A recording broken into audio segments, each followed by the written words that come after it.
presque de l'info, c'est la revue de presque de Nicolas Canteloup. Et tout de suite, vous, Mathieu Béliard, tiens. Cachez votre joie. Oui, bonjour. Bonjour à tous, bonjour Julie. Bienvenue sur Europe 1. L'info du jour, c'est Donald Trump pris dans la tourmente de l'impeachment avec son procès en destitution qui s'ouvre aujourd'hui à Washington, vous le savez, Washington. Pour rappel, impeachment, chers auditeurs, ça veut dire qu'on peut l'impeacher de rester à son poste. Si c'était en France, ça aurait été plus simple pour Donald. La seule chose où l'aurait impeaché, c'est d'aller au théâtre tranquille. Voilà. L'autre info du jour, ce sont les 7 hommes soupçonnés de préparer une attaque terroriste à Brest qui ont été arrêtés et placés en cellule de dégrisement. Et oui, en cellule de dégrisement, oui, avant d'être terroristes, ce sont surtout, on le rappelle, des Bretons. Des Bretons, arrêtez. Pour finir en beauté, la PMA pour toutes va être débattue au Sénat. On en parlait avec Agnès Buzyn. Oui, une fois de plus, le destin de jeunes femmes souhaitant des enfants va être décidé par de vieux monsieur impuissants. Logique, on est dans un monde logique. Voilà, enchaîne avec ça, Julie. J'enchaîne alors, sans transition. Emmanuel Macron était hier à Dunkerque pour visiter le site de l'entreprise AstraZeneca, un groupe pharmaceutique anglo-suédois qui prévoit d'investir 500 millions d'euros sur le territoire national. Bonjour Emmanuel Macron. Oui, bonjour à toutes et à tous, à ceux et celles qui nous écoutent, à chacun, à chacune, à chapi, à chapeau. Oui, 500 millions. 500 millions, c'est une coquette somme, c'est formidable. 500 millions dans une usine française. Oui, je le dis, les résultats sont là. Vous voyez, on se plaignait que je cassais le code du travail, que je détruisais les retraites, on se plaint que je revienne sur des acquis sociaux, que je m'assoie sur la pénibilité. Mais aujourd'hui, ouvrons les yeux. Vous savez comment les grands patrons appellent la France ? Non. La nouvelle Bulgarie. Oula. Nous sommes un Eldorado pour les entreprises. Et depuis le début, c'est notre projet. Non mais ça donne des résultats, on ne dit pas le contraire, monsieur le président. Oui, ça donne des résultats. Mais il y a encore, il faut le dire, des résistances dans ce pays. Par exemple, le travail des enfants, c'est encore un tabou. Il faut passer au-delà et qu'il faut disrupter. Oui, c'est cela. En revanche, votre visite à Dunkerque puis votre visite à Versailles ont été perturbées par des manifestants. Non, mais alors écoutez, là-dessus, il faut arrêter. On m'empêche d'aller dans tous les endroits que j'apprécie. Les théâtres, les entreprises. Est-ce que moi, j'empêche les gens d'aller dans leurs endroits préférés? Est-ce que j'empêche les Français d'aller à leur compète de tuning ou à leur élection de Miss T-shirt mouillé ou à Monsieur Béliard d'aller au KFC? Il faut que ça cesse. Merci, monsieur le président.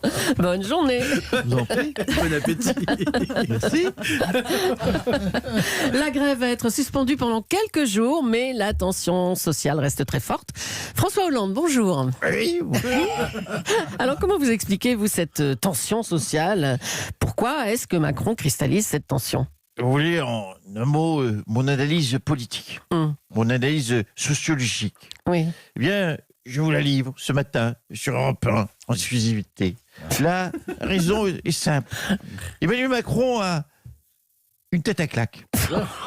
Alors, bien sûr, je condamne les violences, mais je dois avouer que j'ai souvent eu l'envie de gifler Emmanuel.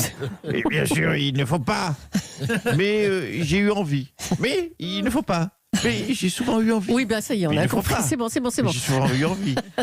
C'est la Spalès ce matin. Oui, il faut pas. Mais parfois on a envie. Mais il faut pas. Oui, ça y est. C'est bien, monsieur Hollande. Vous l'imitez parfaitement. Un mot de l'incendie de la Rotonde, le restaurant préféré du chef de l'État, monsieur Hollande. Oui, mais ça, c'est sûr que si mes opposants avaient cramé tous les restos où j'allais en Ile-de-France, ça aurait ressemblé à l'Australie, notre pays. Ça aurait cramé dans tous les restos de choucroute, de raclette, de pot-au-feu. Pareil pour vous, monsieur Béliard, ça aurait cramé du côté des KFC. Oh, je vous y ai vu aussi. Oui, nous avons partagé quelques petits...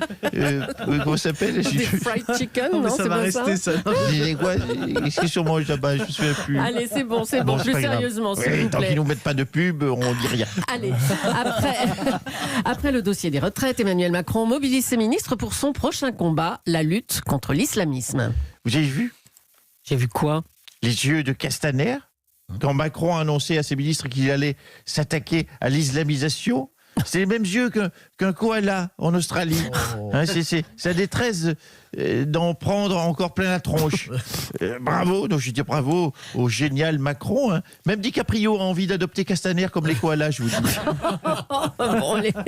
Bon, ça ira pour aujourd'hui. Merci, monsieur Hollande. J'en prie. Nicolas Sarkozy revient parmi les siens de plus en plus souvent. L'ancien président intervient pour régler les conflits au sein des Républicains, comme la guerre Ciotti-Estrosi à Nice. Bonjour, Éric Ciotti. Oui, bonjour Madame Julie. Et bonjour concomitamment à Monsieur Béliard et consort. Et la bonne année.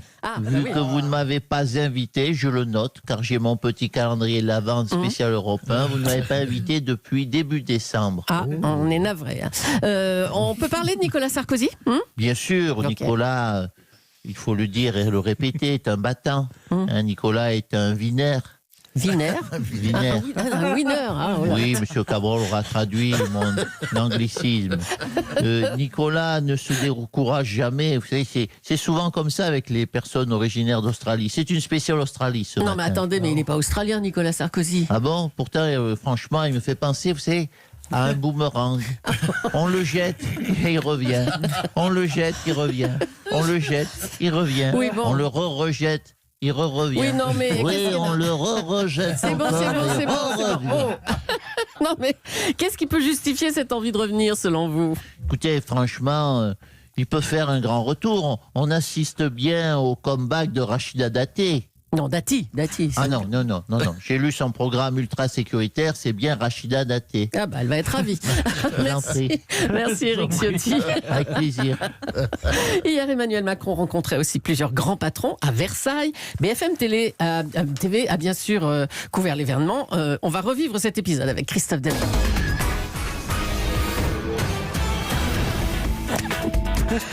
Bonjour, bienvenue sur BFM Télé. Salut à l'ami Mathieu Béliard. Première chaîne info de France.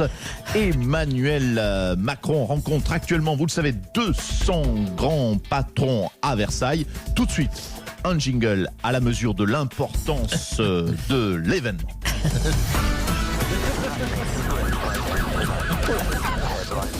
Voilà, toujours donc en sobriété. On ne va pas perdre une miette de ce que va faire le chef de l'État. On le sait, il est plutôt à l'aise dans cet exercice. Il est même assez brillant, disons-le.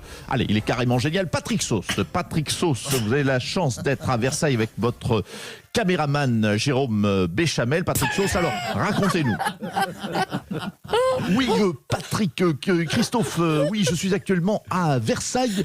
Emmanuel Macron et le patronat sont devant moi, tous devant moi. J'aperçois le patron de Coca-Cola. Je crois qu'il s'approche actuellement du chef de l'État.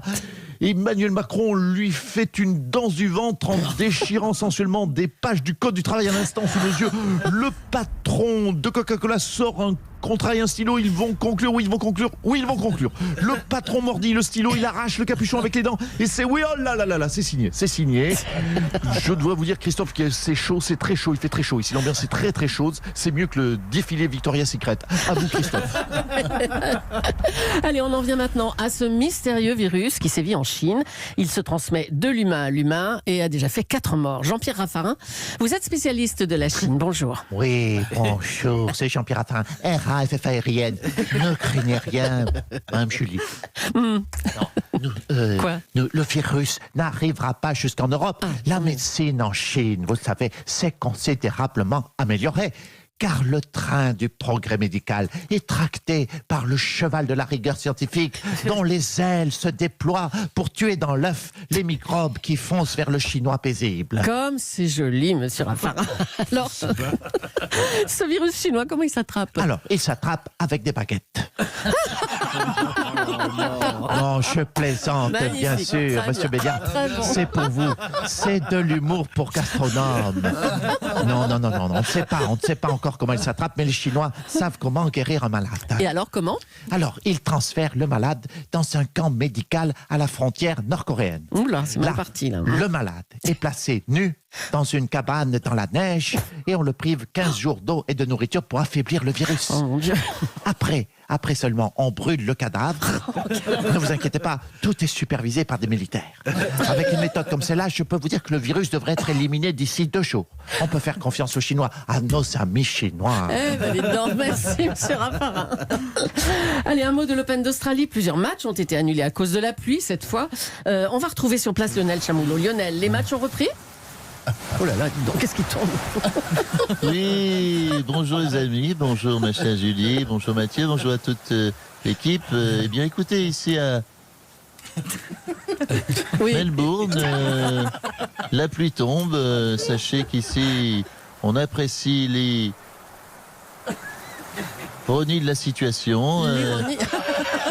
Des matchs devraient être annulés à cause du feu. Finalement, ce sera finalement à cause de l'eau. Ironie du sort. Il pleut, là, vous l'entendez, il pleut. Sympathique coup de tonnerre capté par les micros de Fred Godard. Alors, les Australiens sont maintenant victimes de tempêtes, de poussière et de grêle.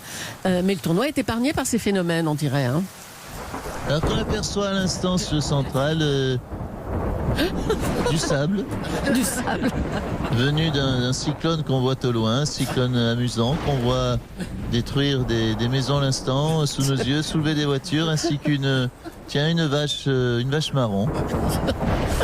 Alors que Novak Djokovic essaye de faire en sorte que sa casquette ne s'envole pas et que le typhon s'approche, qu'une pluie de grêle s'abat sur le central et que à l'instant des rats envahissent le terrain. Qu'est-ce que c'est que ça? Oh là là. Et la vache marron à l'instant était projetée dans la cabine de presse. Une image qui fera le bonheur des bêtisiers, j'en suis sûr. En tout cas, vous voyez un tournoi plutôt agité. Je vous jure. Merci Lionel.